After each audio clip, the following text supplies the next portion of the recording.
Hey my friends, it's your friend Kevin. Welcome. This is your Divine Daily Blast. Let's get right to it. We are in an angel numerology number 3 day today. So what does that even mean? Well, gentle guidance from the Ascended Masters and any loved ones, friends, people that you were close to in physical life that have passed into spirit. They are with us. You can call upon them. And their message on a number 3 day is gentle guidance forward, being reflective. The energy of 3 is also has the vibration of being artistic, creative, inspiring, and imaginative. Now, this number 3 has come in before. It was with us on the 31st, which was last Sunday, so it may seem like a repeat of the number, but we moved into a different month. We've moved into a different energy space. So while the numbers tend to repeat themselves, the vibrational energy might seem the same. Remember that we're in a different time, space, reality. So we can apply these same angel numerology numbers and put them in the context of what's actually happening.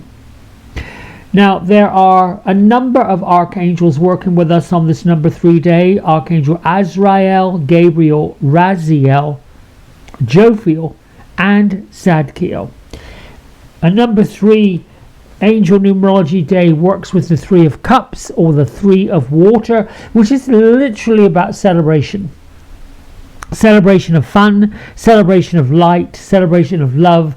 Now, the moon is moved into Capricorn, earthy sign, and we're being tasked to trust in divine synchronicity because the mighty truth seeker of Jupiter is lining up with the lunar nodes underneath this Capricorn moon. So sometimes the universe sends us messages, and I'll give you an example. This morning I was doing a brief meditation before I came on, and I was given a visualization of a two-way mirror. You know the kinds I mean. You see them on CSI and detective shows where one side is a reflection back to the people in that side, while on the other side it's a bit like we can see them but they can't see us. So imagine, if you will, or the message I got was, if you were sitting in a theatre and you're looking at a piece of glass and you're looking at a movie that's going on in a different time space reality that's not yours, it's not ours, you get to choose what happens next.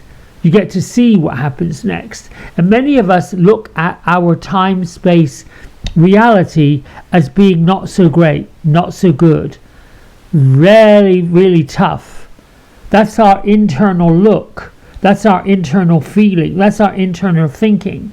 Particularly when things seem, not really are, but they seem to be fractious and they seem to be challenging and they seem to be difficult.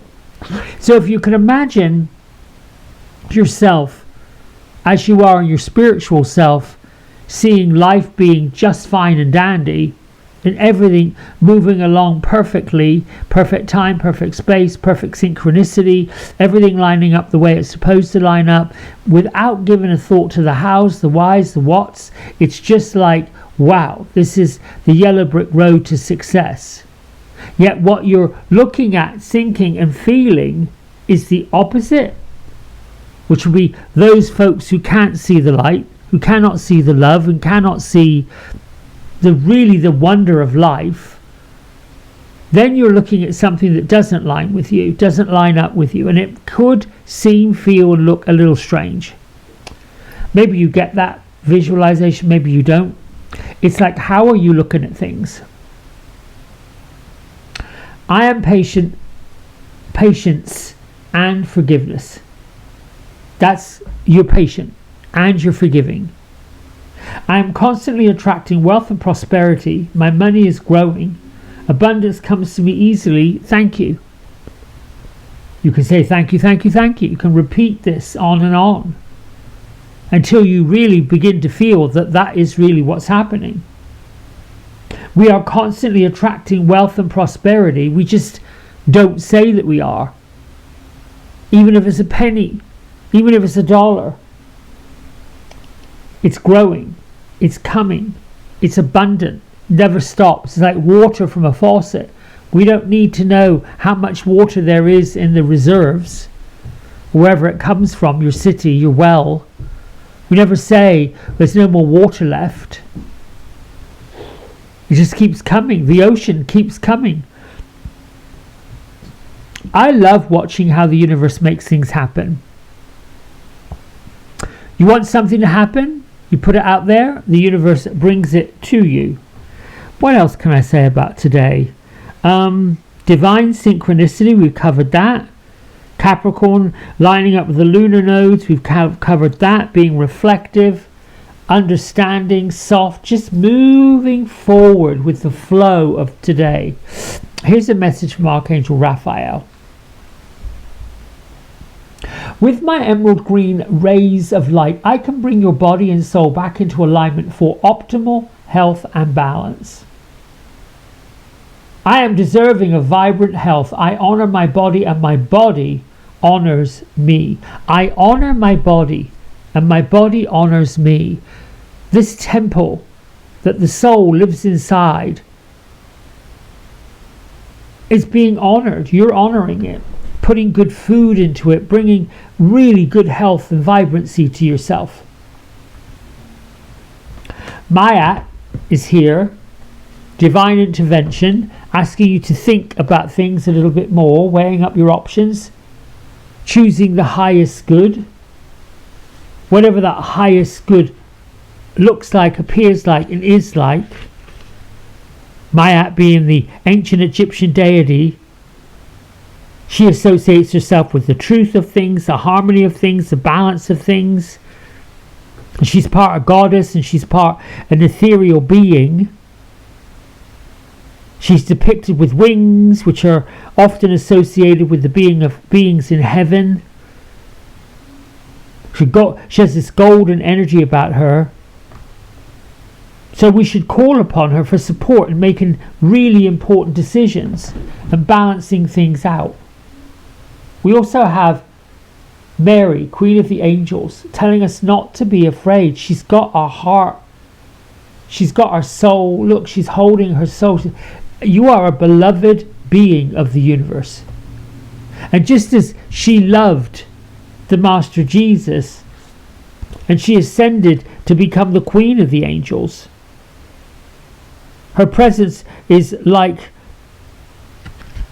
she can be with all of us all at once. It's like omnificent, they call it, or omnipresent, depends on how you look at it. And right now, this week, we've got the privilege of deciding if we're going to take an opportunity that's coming to us for our growth. And what is our growth on this earthly plane? And sometimes we don't really know. May you discover your fairy wings inside the sanctuary of your heart.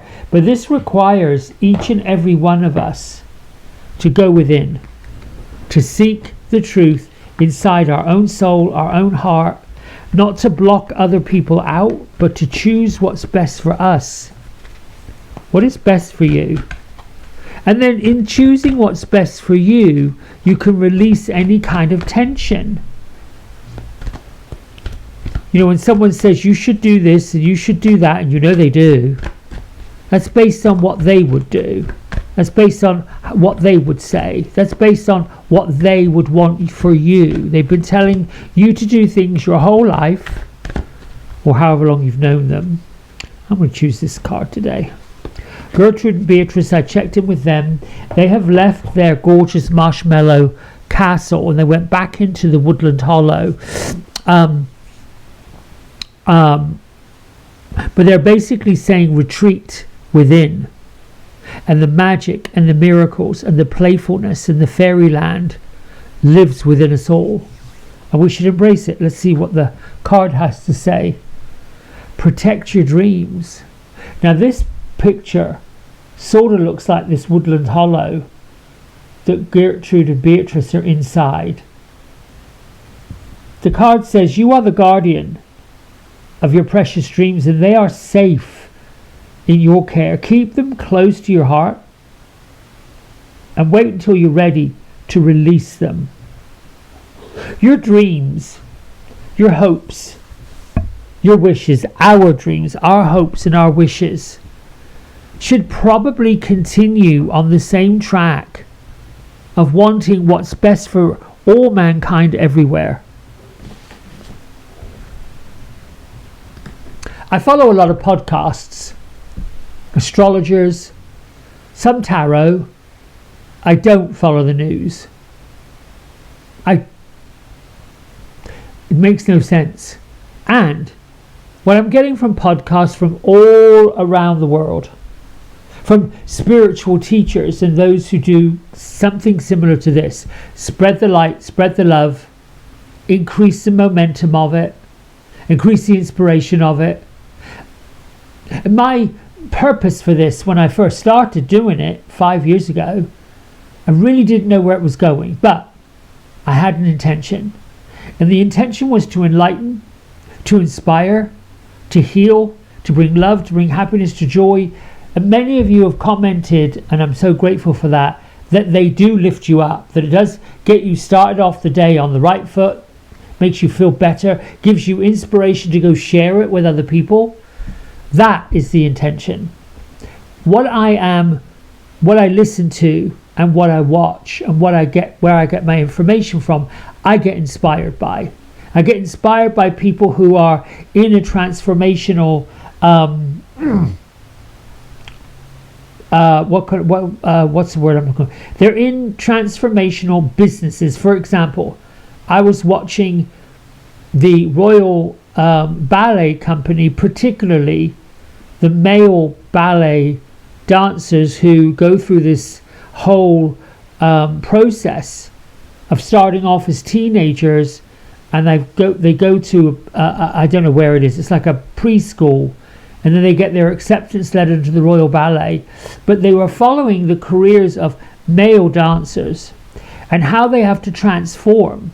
And they transform into whatever character they are on the stage. And there were different classical ballet pieces where they play these characters, similarly to how an actor who has the craft of letting their own personality and their own whoever they are leave, and they bring on the personality and the energy and the essence of that character. The same as how authors who write amazing books, fictional books, tales, any of them, the great classics, Jane Austen, Charles Dickens, some of these works of literature, these folks literally transported themselves into their stories.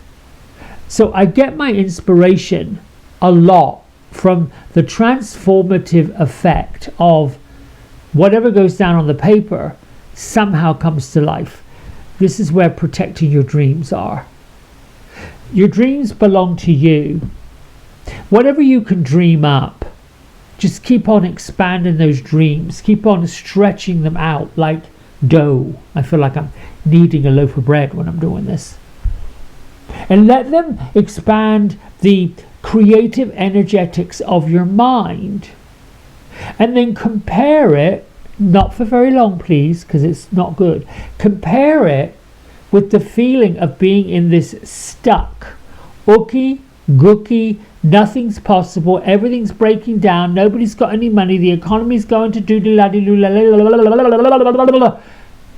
stop it. Now, there's one. Here's your dreams, fluid. They're just moving, doing its thing. And here's the other.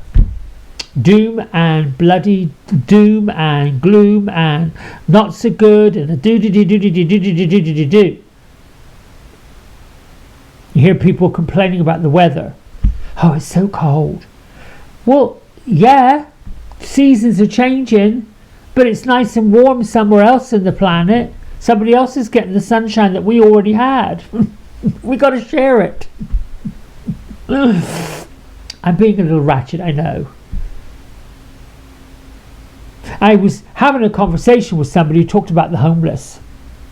And I was curious. Like, who would do that? It's sad. It is very sad. But the folks who are, there's two ways of looking at it. They're either completely free, they have no light bill, no mortgage, no rent. They just basically go nap where they want to go nap. Like when people first arrived in America 200 plus years ago on their boats, what have you, they just arrived. There was really very little here. Nothing. They had to sleep somewhere.